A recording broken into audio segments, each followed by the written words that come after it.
This is the Detroit Sports Podcast Network.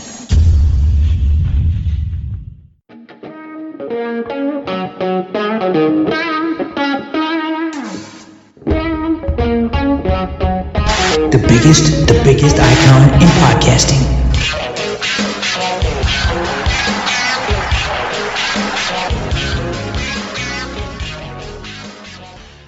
Welcome everybody to this week's Doc and Jock. I am the Doc, John Macaroon. Joining me, my guy Adam, the Jock Strozinski.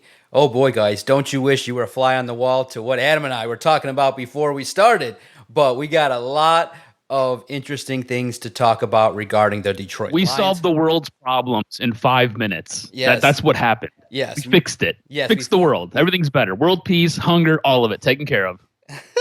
I wish we could solve the problem of the Lions' injuries. I'm not sure our solutions can solve what the hell happened over the course of the preseason game and Monday. It was crazy. Panic in Motown. And it was crazy because for the first time, nobody really would message me at Detroit Podcast and saying, John, tell me the injury updates, because everybody knows those kind of updates don't come from local reporters. It's just the way it is. We could try our absolute best, and I can share a little insight. So when the Lions signed a new linebacker, I found his agent. I sent him a text. Did he reply? No. And that's just the way it is. I can't blow up his phone 50 times. I don't even know if I had the man's right number. So all I know is it went off as a blue message, and the new linebacker is signed, so eventually it was confirmed, but that's how it goes. I'm not on the preferred agent text list, so I'm not going to find out the severity of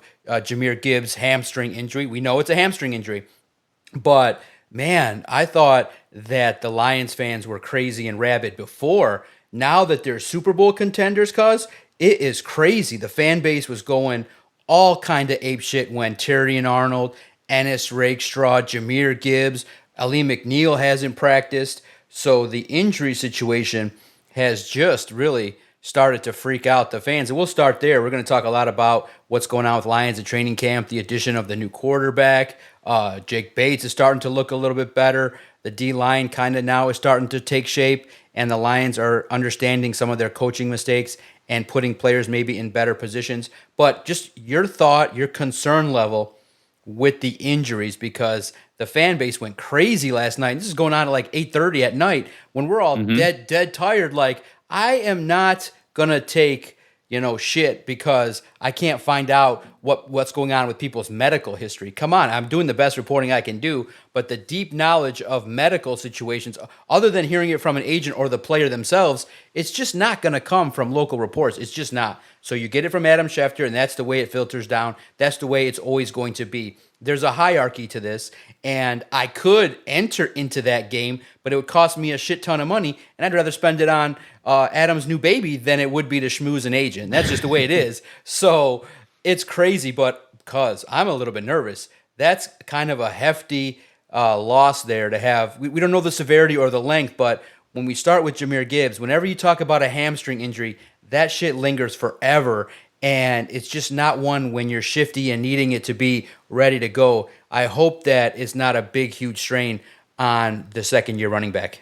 Yeah, and look, that's kind of the way a Schefter Nugget bomb goes. It'll go off at 8 o'clock at night and have you scrambling, looking for cover, basically.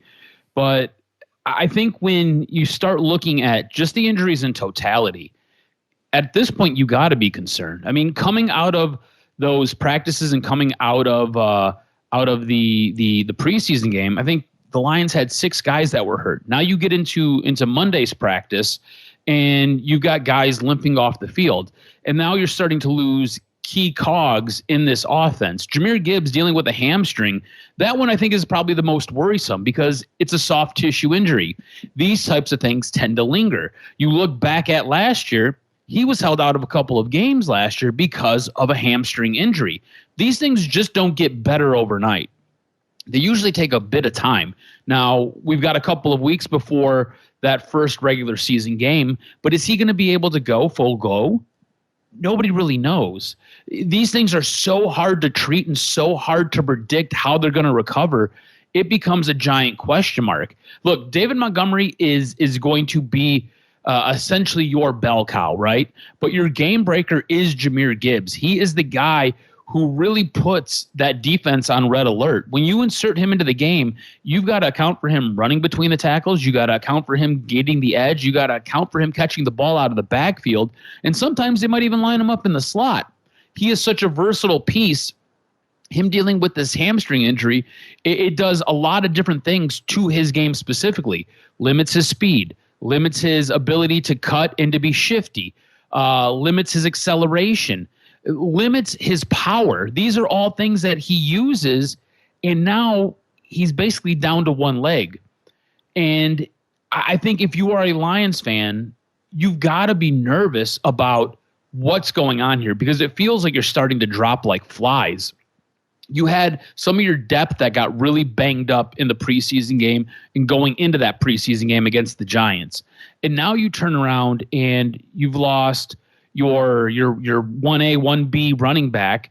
Your cornerbacks are dealing with ankle injuries. They're dealing with head injuries. You've got other guys who are a little bit gimpy. So I think as far as injuries go, this is a big deal. This is a huge deal. And I'm not quite sure why we're in this spot right now. I feel like Dan Campbell does a really good job of helping these guys handle and manage their bodies. I feel like Dan Campbell does a really good job of putting them in positions where they have their ability to recover and doesn't have them overstraining or overstretching. He does a really good job of ramping these guys up and getting them good to go. So to be in this spot, going into game 2 of the preseason, it's a bit of a concern, bit of a head scratcher. And you're at this moment in time, you're just hoping and praying that nobody else gets nicked up, nobody else gets banged up. And then to kind of add on to that, you've got Dan Campbell. It sounds like he's upset with the way practice is going because he's threatening to play starters. He's threatening to play guys in this second preseason game. What are your thoughts on guys actually getting into the second preseason game, starters that is, with the team being in the bit of disarray that it is because of the injury bug? Yeah, you're absolutely right. It is something that you look at and you say, wait a minute, when I heard it, I'm like, well, he said he was mulling it over. So to me, I thought that maybe he would err on the side of caution. This to me would probably dictate that you don't play any more starters, but you may need to based on who's out there and who's not. But in regards to Gibbs, look, if he's gone for a significant period of time, I like what I've been seeing from Vaki. In no way, shape, or form is he a replacement for Gibbs, but you have other offensive options, but you definitely don't want to go into significant playoff games without Gibbs. So you just hope that whatever injury it is and however length of time, I just sent you currently, Adam Schefter was just recently on Pat McAfee, and he said, look, I know it's a hamstring, but I don't know what grade it is. I don't know the details. It's on lockdown. So that probably just means that the severity is being looked at, evaluated. Maybe one or two opinions are being looked at regarding what the best course of action is. And I think that's good. Keep it under wraps. Even Adam Schefter doesn't know the exact detail. He's probably blowing up the agent's phone right now as we're podcasting. So it's one of those things where Jahmyr Gibbs, any length of time that he's not there is going to stink significantly because we're all expecting him to take a big step forward. But to me, and this is what I talked about with the Giants reporter, I just said that to me, I just think that I understand that the preseason can be used for evaluation of young talent, but at the same token, you can't prevent any injuries, man. Look, the Lions practice hard. They don't mess around in practice. They hit, they compete, and this is the result of what's going on, and you just can't. So to me, I would say, my opinion is you have all the preseason games, but anybody in your top 23, top 24, I would say, I wouldn't play. I would say it's just for the second and third stringers,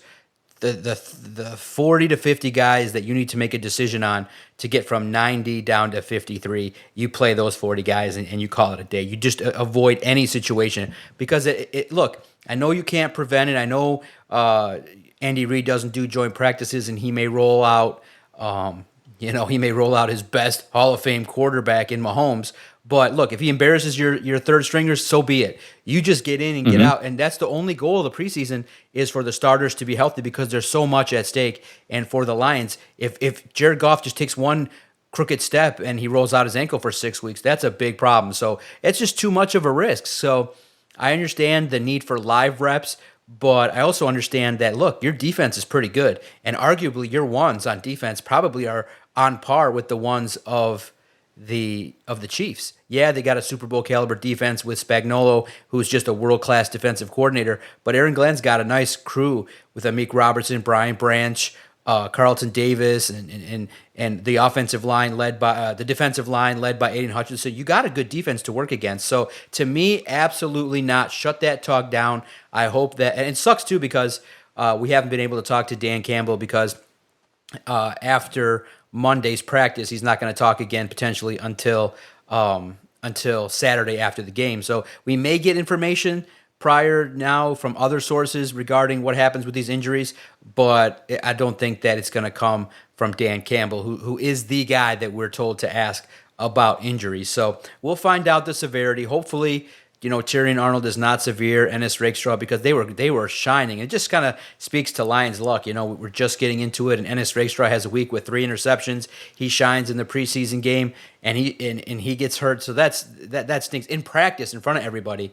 So that's just a little bit deflating and disheartening. But to me, starters need to sit on their ass and practice hard. And if there's an injury in practice against your own team, so be it. But to me, I would not, come hell or high water, I don't care who was playing.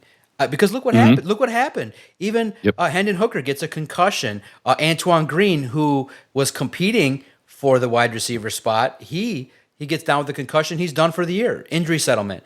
And you just had injuries galore. An international player that you wanted to develop over the year, he's gone for the year. Connor Galvin, he's gone for the year. You lost Nate Lynn for a significant period of time.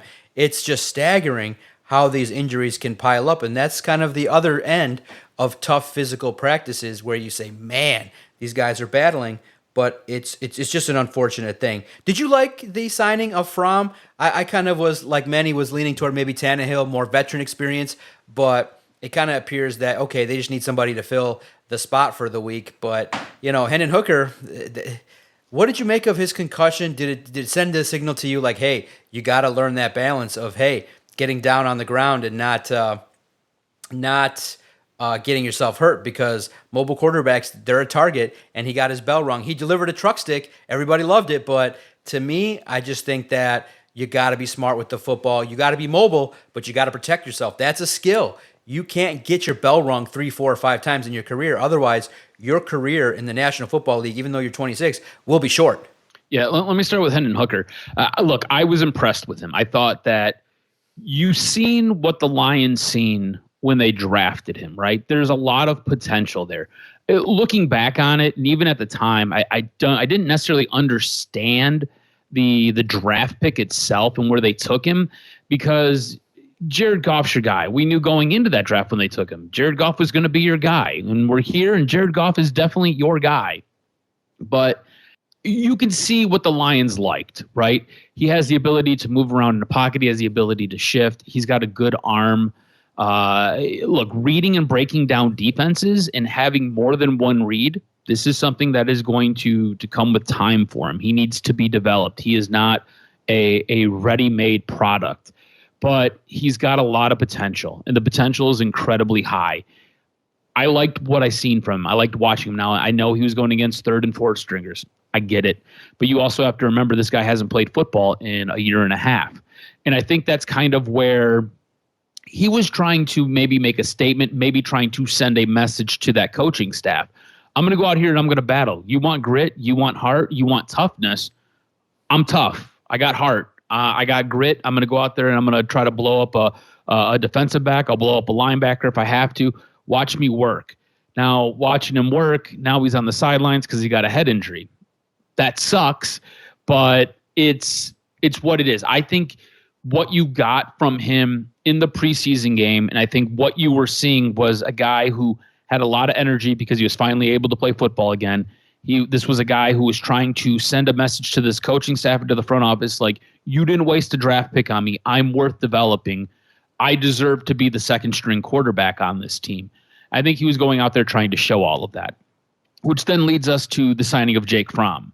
When they signed Jake Fromm, there was something that popped up on my phone. It was like Lions add a quarterback, and I was like, "Ooh!" I got excited. I was like, "Who is this?" And eagerly I go and I jump in and then I take a look and I read the article, and it's Jake Fromm, and I'm like, "Man, that is like one of KJ's dirty diapers, man. Like I don't want this. I don't think Jake Fromm's going to give you anything. I think the potential of Jake Fromm is he's going to come in, he's going to compete with Nate Sudfeld. They're going to do things for this week. Maybe he takes a job from Nate Sudfeld, because I got some thoughts on Nate Sudfeld, and we can get into those if you want. But I don't think Jake Fromm's going to really give you anything great. The thing is, you've seen it in the game against the Giants, and you're out there all the time at Allen Park. Nate Sudfeld's not the answer. Like, obviously, he has a ceiling. I get Nate Sudfeld's coming back from an ACL, but what I seen from him in that Lions game, this is a guy who you probably put on your practice squad, and he helps your defense maybe get better, but he himself is not going to help you win a game. He himself is not going to come in and help steady a ship if Jared Goff goes down.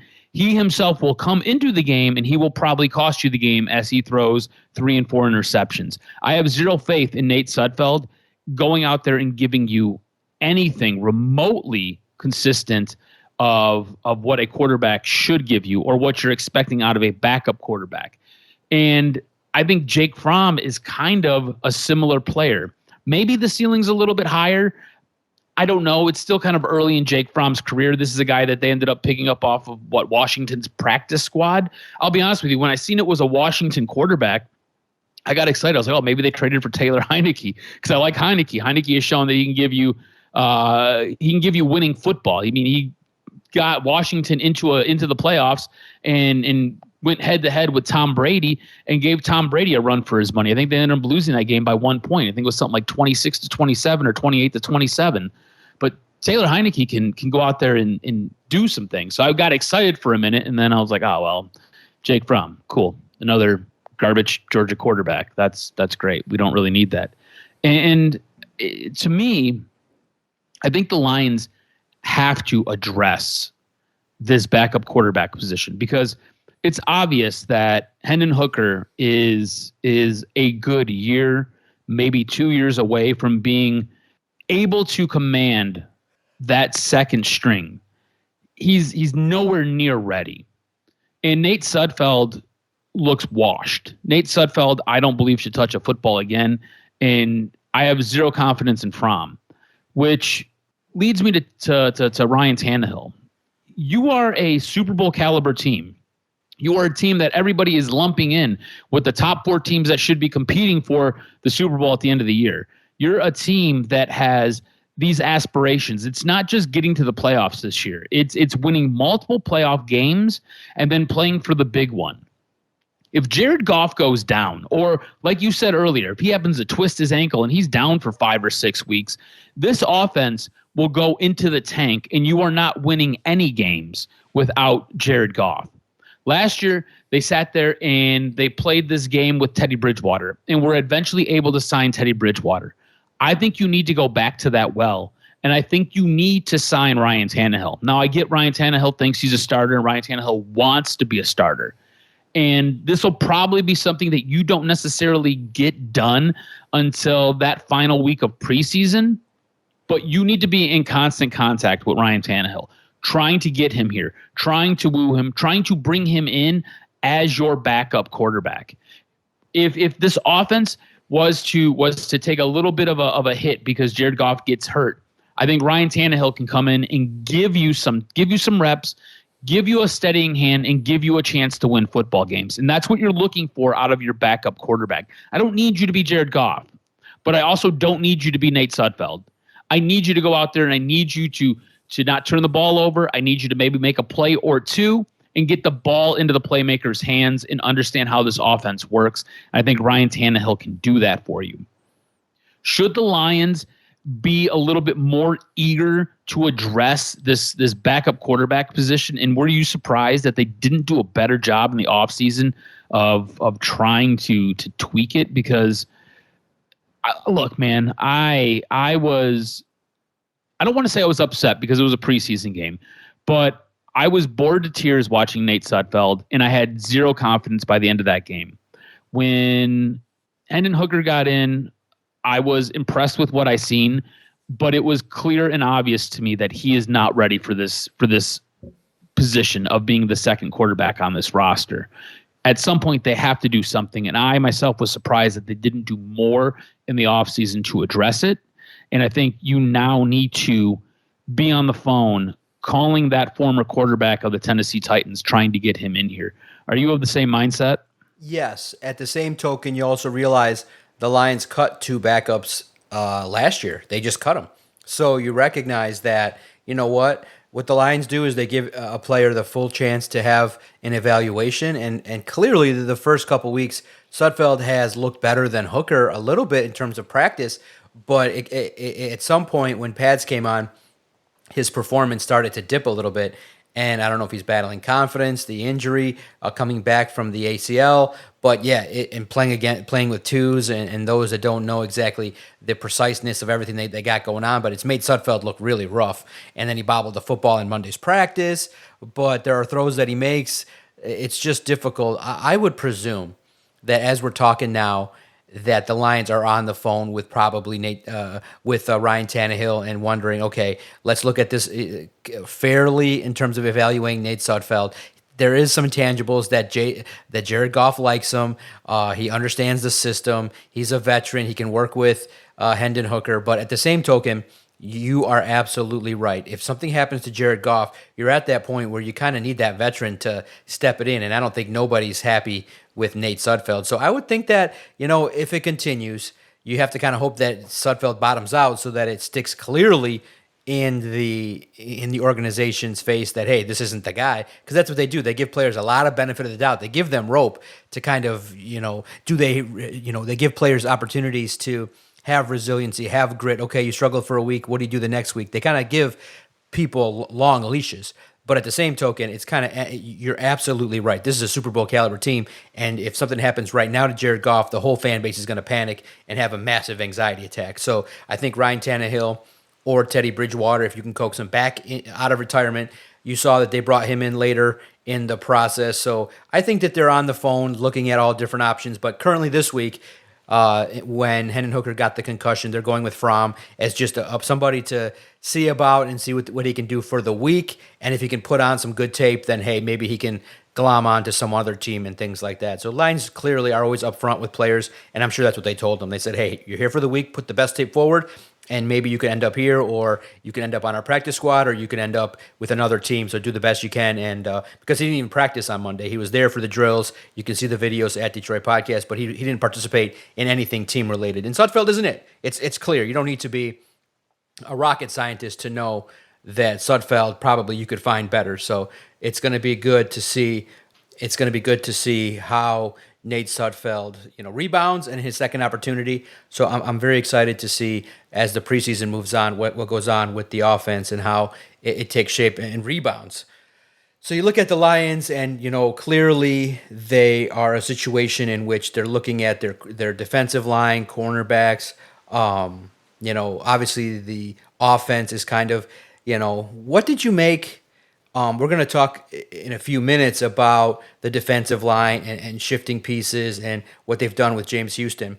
But I'm curious, a line that Dan Campbell said stood out, and it kind of came true from the first preseason game in that no wide receiver 3 or 4 is kind of stepping up. And Dan Campbell said, we're dying for anybody to step up. Fountain made a splash, but he took a step back. DPJ, I think that was a challenge to DPJ to kind of step up and do your thing. And he did that on Monday. He started to play a little bit faster. Looked like he kind of had a little bit more zip in his step, and he was making plays. I think Fountain is there, but he's not consistent in terms of stacking together 3-4 days of taking the job. So I think that Dan Campbell, when he said, I'm dying for anybody to make a play, it was very unique to hear that. And I'm curious, what's your reaction? Does it make you say, you know what, maybe it's not the quarterback position they need to target? Do they need to go out and get a Michael Thomas? Do they need to look at another receiver? Because as we're talking, news is breaking that the 49ers and the Steelers have a deal potentially in place for Brandon Ayuk pending approval from the Niners. So Ayuk could be on the move. You weren't going to take a risk with that kind of salary, but you could maybe have an opportunity for somebody else outside the organization at the wideout spot. Are you nervous? Are you saying, you know what, this is the big concern? Who's going to replace Josh Reynolds? It hasn't been as smooth as maybe I thought it would be. I've been surprised at DPJ, and I think we talked about it a little bit last week, just kind of his position on the depth chart. He is so low. And then watching the preseason game, he didn't look good. And the thing is, you knew exactly where he was at because I don't think he got out on the field until mid-third quarter, maybe fourth quarter. And he looked out of place, looked out of sorts. So I think that was a bit of a call to arms by Dan Campbell saying, look, we need somebody to step up here, anybody to step up here. And to me, it's a little bit surprising because I think we all kind of assume that Khalif Raymond's going to be that third wide receiver. I think it goes Amon-Ra St. Brown, Jameson Williams, and then you've got Khalif Raymond. But Khalif Raymond is kind of your utility knife. He does so many different things. I think that you would like another guy that can either rotate in with him or even just be that guy. So you can take some stuff off of his plate. I am shocked that they don't have just three wide receivers that they can just kind of roll out there all the time. It kind of blows my mind that they're in this spot. To me, it feels like receiver because we've seen it done with other teams. You can usually just go grab a guy off of the couch and just roll him out there and he'll make plays for you and give you some good looks. I remember there being guys that played with Peyton Manning in the Colts. Now, look, I get it. It's Peyton Manning, Hall of Fame quarterback, one of the best to ever do it. But these guys, the broadcast would go something like this. And yeah, he was sitting on his couch working at a Midas a week ago, and now he's suiting up and he's catching touchdown passes from Peyton Manning. Crazy. I just kind of feel like that's what you should be able to do. And you've had these guys who have been here since OTAs. You've had these guys who have been there since rookie training camp. You've had these guys who have been this far into training camp, and still there's no separation from these guys. Nobody seems to want this. And I think this is something that they have to look for. Don't be surprised that when cuts start to roll around and you've got guys getting released, if the Lions aren't releasing some of their own wide receivers and picking up other wide receivers, because I've been absolutely shocked that a guy like DPJ hasn't taken this position over. He has one of the most curious cases of a pro career that I've ever seen in my entire life. When he was in Cleveland, I think it was either his rookie year or maybe it was his second year. This guy was playing at such a high level. It was like 1,000 yards. I think he had like 8 touchdowns. The guy looked like somebody you could depend on. Fast forward a couple of years, he's so far down on the depth chart here that he's got coaches kind of passively aggressively calling him out, and he's not getting on the field until the third or fourth quarter of your preseason game because of where he's at on this depth chart. And he hasn't shown the ability to take this position over. To me, he is a complete enigma because I feel like you could come home, you could grab this position by the throat, and it could be yours. And you could help contribute and make big-time plays for an offense that is big-time, yet you can't seem to get out of your own way. The third wide receiver position is absolutely bonkers to me. The fact that they haven't been able to nail that down is absolutely crazy to me. But I think that they will probably end up going out. I don't think you're third wide receiver, right? Look, wide receiver room to me. Let me start over. The wide receiver room to me looks like this: Amon-Ra St. Brown, J-Mo, Khalif Raymond, and then I think that next wide receiver, I don't think he's on this roster. I don't think they have him yet. I know some of these guys have showed some promise, but I don't think that next wide receiver, whether he's going to be the third or the fourth guy, I don't think he's on this roster. I think they're going to go grab somebody when they get cut from another team, they're going to bring him in here. And, as you were kind of talking about Brandon Ayuk, I know that contract is huge. And I know you don't necessarily want to give anything up to get a player, especially a player who's kind of going through all of this the way he's going through all of this. The Detroit Lions do not like that. They do not like to conduct themselves that way. But could you imagine adding him to this roster? Could you imagine having another game breaker out wide, another guy who, if something was to happen to Amon-Ra St. Brown, if something was to happen to J-Mo, you got him, and you can do a ton with him. It would be absolutely crazy to me to see him on this roster. And cap space-wise, I think they could make it work. I'd have to do a little bit more research to kind of figure out where they're at as far as their cap space. Last time I looked, I thought they were plus 30 mil, but I feel like you could make that work if you really wanted to. Now, I know the Lions are playing the long game with other contracts that are coming up, but geez, it would look like a completely different offense. And I am surprised that they have not figured out what they're doing for that third wide receiver spot. Do you think that they are trying to motivate a guy like DPJ? They're trying to get him more engaged. And in the end, is it just Khalif Raymond's spot? Is Khalif just going to take that over because, if nothing else, they have nobody else?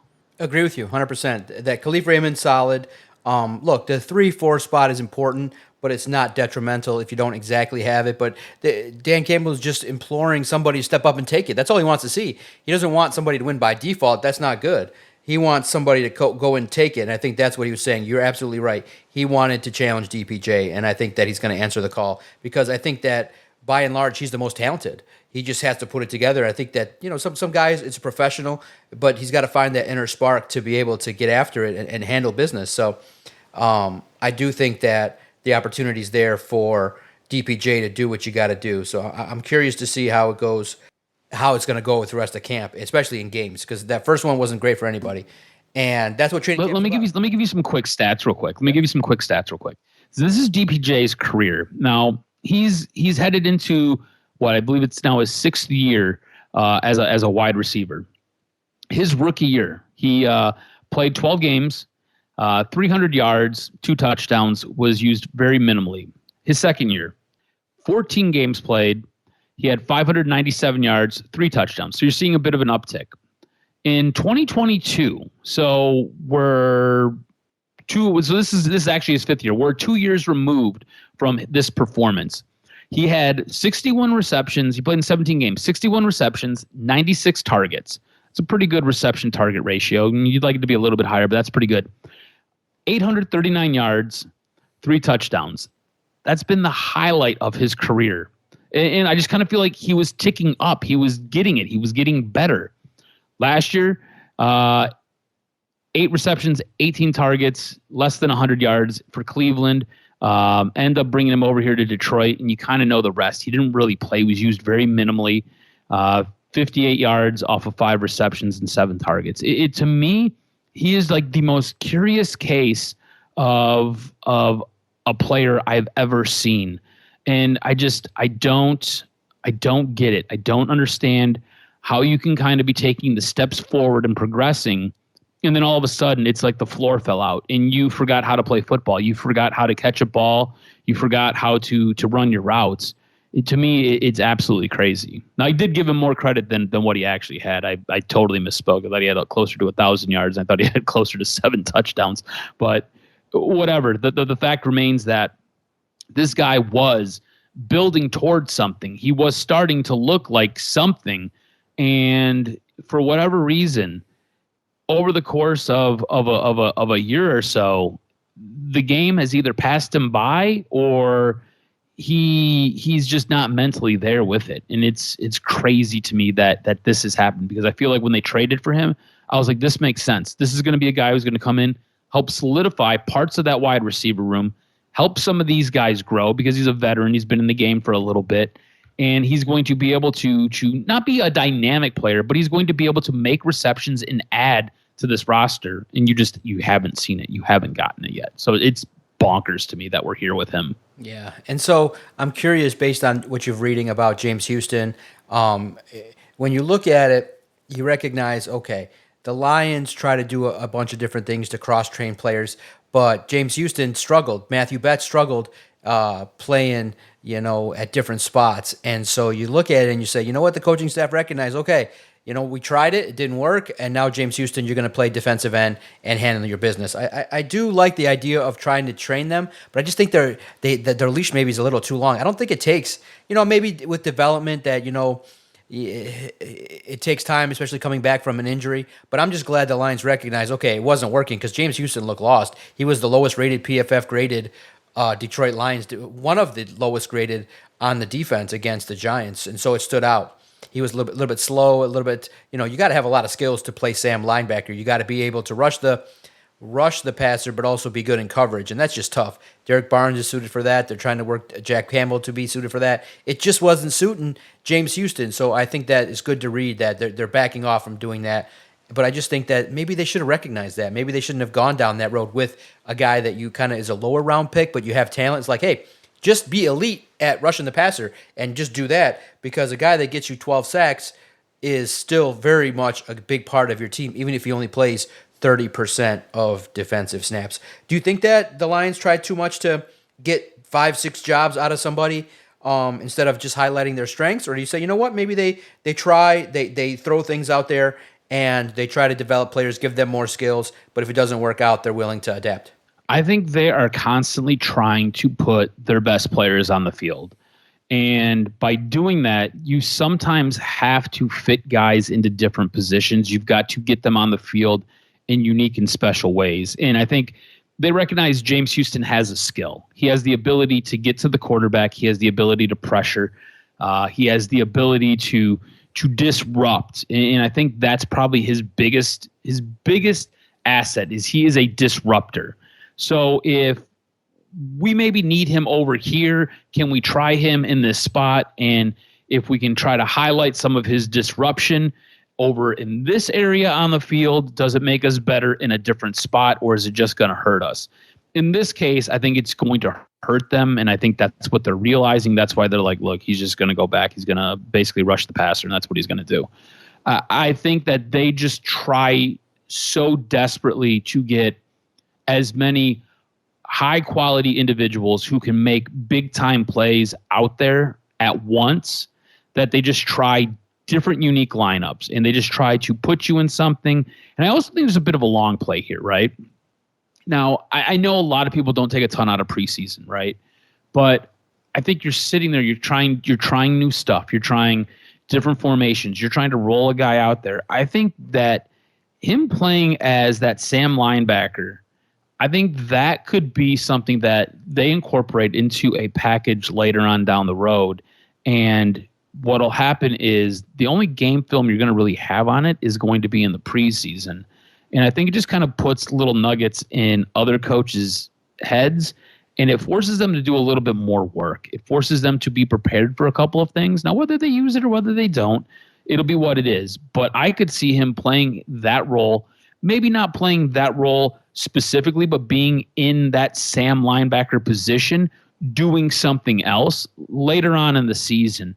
And it could be something that they just kind of build on. All that being said, I think it's more of just trying to get quality individuals on the field and trying to get them to make plays. And really and truly, it might be one of those things where James Houston is really only well-versed at one thing, and that's putting him on the edge and just saying, go get the quarterback. That's it. That's your job. It's the only job you have. It's what you're good for. Go do it. So it might just be one of those things. But I think a lot of times this coaching staff, as much as people like to make fun of Dan Campbell and as much as people like to go back to that introductory press conference, and I think Dan Campbell is oftentimes playing 3D chess, and the rest of us are just playing checkers. I feel like he's an incredibly intellectual individual, and he's a great football mind, and he does things for reasons. Nothing that he does is just because, if you get what I'm saying. Yeah, absolutely. And I think that's what the football is about. It's about seeing what you can try, experimenting, seeing about patience and developing. And that can, the same thing. On top of it, this is the perfect time to do it. Yes, it doesn't hurt you. Yes, it's exactly. And you learn from games that, okay, it doesn't work, and that's that. But the same can be said for Jake Bates. And my goodness, when you see it live, it's been great. And it's in a rare situation, we actually have somewhat of a connection to Jake Bates in that he's been on the Lions podcast. He's somebody that freely talks to me after practice, and somebody that I've developed a little bit of a kinship with, talking to him a couple times after practice with all the news cycles. So it's been great. And then his special teams coach is just like, I love to talk. And he gets yanked away from PR. And he's like, I've been in trouble before. Ask anything you want. I'm honest. And he was so flippant about it. It was great. I've never seen a coach just be like, yeah, ask me some questions. I want to talk. Get it out of the way. I know you guys are interested. And he's enjoying the conversation and into it and laughing and having a good time. So really, when someone does that, you have to give them their kudos. Dave Phipp is amazing. And Jake Bates, look, you root for the guy, and you have opportunities to see what they're about. And look, he knows it. The organization knows it. He's raw. And I asked both Jake Bates and Dave Phipp, I'm like, okay, you got the leg.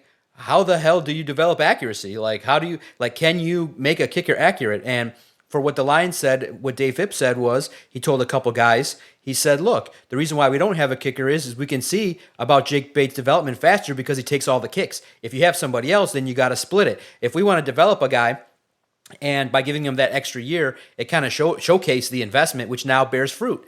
That they want to develop this guy. He clearly got his foot in the door because he can blast 65-yarders. The question mark is can he get it through the upright? And he's got to develop that. And I think he can. I think he can develop this skill at least to be consistent from 50 to 57 yards. And that's something a lot of kickers don't have. So to have that, the Lions are thrilled. Now they just need the football to go through the uprights. The man can kick it from 70. Like, his ball goes through. He kicked, if you go look at the video, actually, there's a very handsome reporter standing right under the upright with his backpack. You can see him just standing there, like, looking directly at the kick. And I'm serious. I don't smile. I just look at the kick and walk off. I'm like, okay, that was good from 70. And it was nice to see, but he's got to develop that consistency. And the reason why the Lions didn't add somebody else is they want Jake to take all the kicks, develop as fast as humanly possible. And I'm glad they didn't send him out there to do 60-yarders because the conditions were terrible at MetLife. It was it was damp. The atmosphere was sad because of the weather. It was crazy because I was super excited to be there. And it just, you recognize, oh, the weather sucks. The fans didn't come out. The game sucked. So it took a little bit of the luster out. And then my battle with security to get into the building was funny. But at the same token, you learned a lot. And that 53-yard make combined with the 64-yard make in practice really showed to me that, look, I think he's worth developing. I think that, there's a right balance that you can strike where you don't rely on Jake Bates, but if you need that 55-yarder, maybe that's the distance, or you need that extra kick that you want to try at the end of the half for those 3 points, you want 7 points. This offense is potent. It should get that. But at the same token, I think that Jake Bates is steadily showing, okay, he's got the tools. Now he needs that little bit of technique to get the football through the uprights. Are you okay with the developmental kicker? Where do you stand with Jake Bates? Because clearly he's talking to Lions on SI a lot. You're hearing about Jake Bates. People like him. They're riding in, like, literally I have to document kicks because people are so invested in what Jake Bates are doing, what he's doing, and what he's a likable individual, very open and friendly, talks to really everybody. And, it's one of those things where it's a nice thing to have to be able to talk to somebody that's really popular. But at the same token, you got to be, honest. And I told him, like, oh, how do you work on accuracy? And how do you do these kind of things? And so for the opportunity for him to make this team, I think it's there. I think he's going to be the guy. Unless he falls off the face of the earth and has 6-7 misses, I think that Jake Bates is probably going to be the kicker. Are you okay with that? Are you okay with Dan Campbell giving him the vote of confidence, saying, hey, look, just do your thing, work on getting better, work on your craft. You're the kicker. You're the guy for now. Go handle your business. I think actually in reverse, competition can do some things, but at the same time, when you can relax and actually work on the craft, that also is something very intriguing to try and do, especially when you don't really see that. Usually you see two kickers in a competition all the time. Yeah, it's one of those things where I don't necessarily have a problem with it as long as this doesn't come back and bite you in the ass. You know what I'm saying? As long as he makes kicks, you're happy. Yeah, exactly. And I guess that's kind of the double-edged sword of that position. I was surprised, and look, I get the field condition wasn't great at MetLife Stadium. I totally get that. But I was surprised that they didn't give him more opportunities in that preseason game to make kicks. Now, I get that you're maybe trying to build some confidence. You're trying to get him to feel good about himself. I feel like being a kicker, it's a lot of, you have to be mentally dexterous. You have to be able to kind of go with the flow, right? You get a limited time. You have limited opportunities to do your job. And when you go out there, you have to do your job. They expect you to do your job, no matter what the distance, no matter what the conditions, no matter what is going on. Your job is to do one thing, and that is to make kicks. And if you're not making kicks, you're going to be making fries. So I was a little bit shocked that they didn't have, look, I thought a 53 or 54 yarder? I thought that was great. I was surprised that they didn't give him anything a little bit closer, because sometimes those are just as hard. Sometimes those are just as difficult. A 23-yard kick, which should be pretty routine, the fact that they didn't do that at least once and instead they went for it on fourth down so many times was a little bit shocking to me, and I wanted to see more of Jake Bates kicking the ball. Now, you can do a lot of that in practice. You can simulate some game reps in practice. I get it. I understand that philosophy of, look, we got one guy, we're going to develop him. We like what we have. And I think that's what a lot of this is, right? I think they've got a lot of game footage on him from when he was in the USFL. And he looked to be a pretty good, pretty reliable kicker. I think it was like 35 yards in, maybe 40 yards in. His big misses came at distance. And some of his biggest makes came at distance. But it was basically that 41 to 50-yard mark, and then that 50 to 65-yard mark is where he had some of his bigger misses.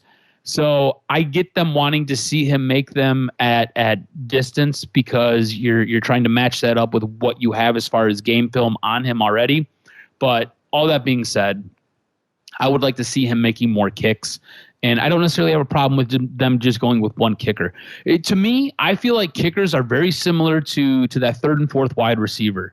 You can generally just go find one. You can just go pick one up out of the bushel bin, and they should be able to make kicks for you, and they should be able to help you get through a week.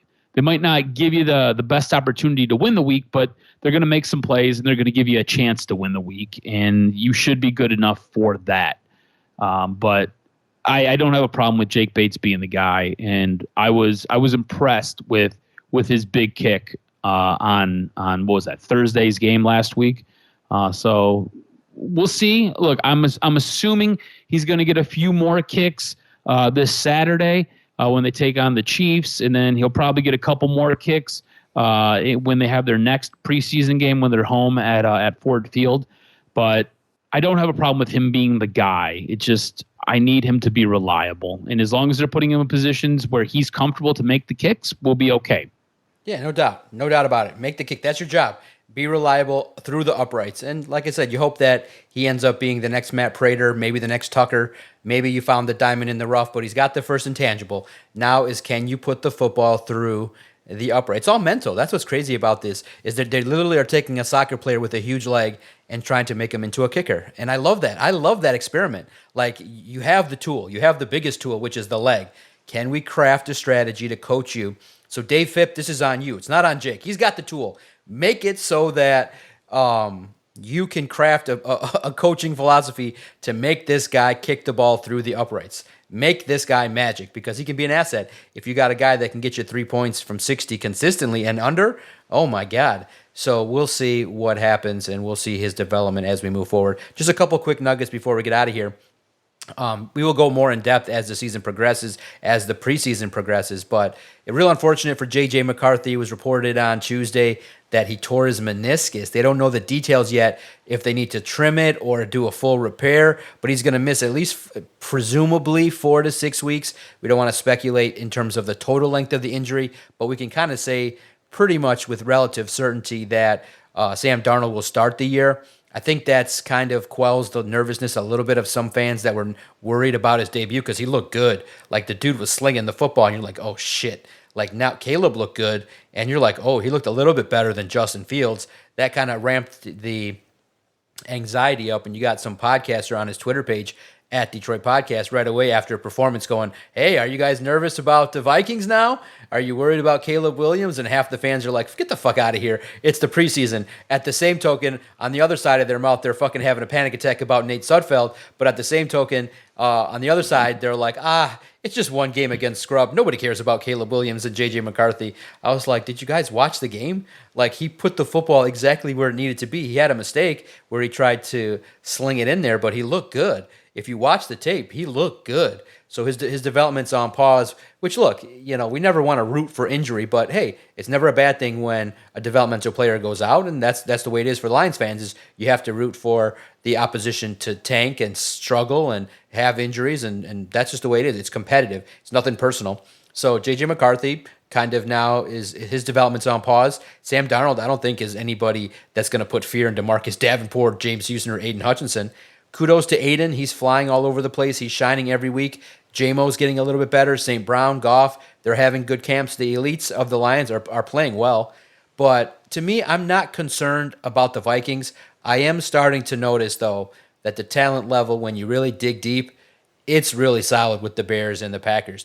It's going to be a slugfest to win this division, but that's good because that will, I think, catapult the Lions into the playoffs when they do win the division with supreme confidence and the motivation to win it all. Are you looking at it, like, are you intently watching the Bears and Vikings, or are you just saying, okay, I'm going to wait till the regular season starts or when they put their rosters together? Oh, I'm definitely paying attention. Yes. Here's the thing. Good. I think the NFC North is going to be one of the most competitive divisions in football. Maybe not so much this year. I think this year the Lions will have a bit of a harder time to claim the North. But I think once Caleb Williams gets his feet underneath him, if JJ is going to be that guy, look, he's got a head coach who is an offensive genius, who is a very quarterback-friendly coach, who puts a lot of plays in there and puts his quarterback in positions to make those types of plays. On top of that, they've got arguably the best wide receiver in the game in Justin Jefferson. I think Minnesota is going to be a tough out. I think the Chicago Bears, maybe not to start the season, but I think towards the back end of the season when things kind of get rolling for them, they're going to be a tough out.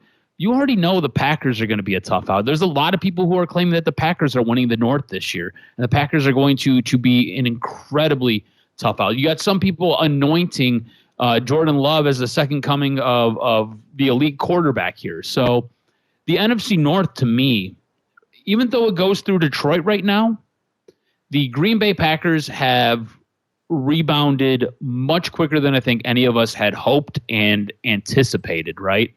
And I think the Chicago Bears, even so it felt like they just were just kind of rolling the dice and just trying to just throw everything at a wall. Whatever they've done, it seems to have worked, right? Like they are in such a good position right now. And Minnesota forever and a day has been a thorn in the side of Green Bay and Chicago. And I don't think they're going away anytime soon. The NFC North, I feel like, is so deep, and I think you have to pay attention to a guy like Caleb Williams in Chicago, and you got to pay attention to a guy like J.J. McCarthy in Minnesota. On top of that, you already know Jordan Love's going to be bringing it.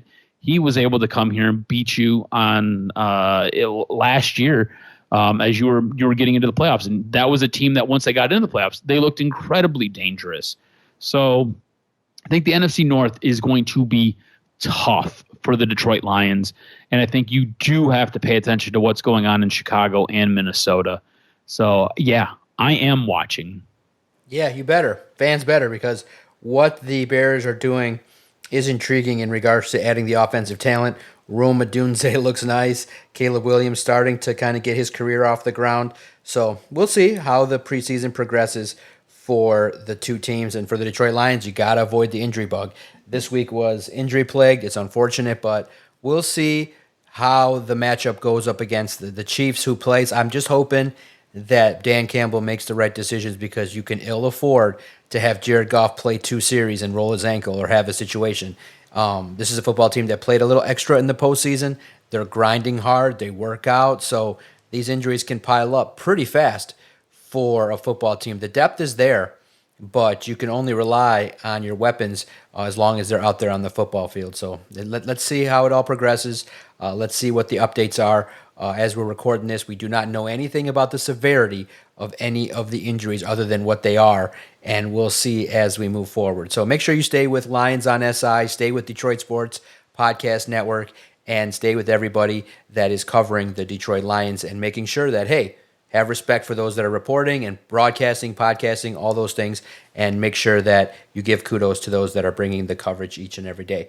For the Jock, Adam Strozinski, I am the Doc, John Macaroon. You can follow and find Adam at Adam RSTROZ. Follow the network at Detroit Podcast. If you've agreed or disagreed, if you think we're being too soft and fearful and frightful regarding playing players, let us know. Let's have a conversation. We'll always shout you out. We'll always read and engage in healthy conversation regarding anything in the world of Detroit sports. And kudos, before we get out of here, some positive news. Kudos to Jim Harbaugh, who decided that he should stay in his foxhole and not come to Michigan for the opener. Very wise. Focus on the Chargers. Don't be a distraction to Sharon Moore. And finally, a little bit of humbleness and some humble pie being shown by the coach of the Chargers, not the coach of Michigan. And I just thought that was going to be an unnecessary distraction. Let's college football start. And turn the page, start looking, start reading your Athlon, start reading your college football preview. September 7th, it doesn't get any easier for Michigan. They roll up against Texas, and we're going to start our conversations next week about, are you scared? Are you nervous? What's this going to look like? Michigan is replacing like damn near 30 good players. Do they have enough? I'm very curious your sense of what you're thinking, and we'll talk about all of that college football and the Detroit Lions on the next episode of Doc and Jock. You fucking podcasters. I said don't let them in here.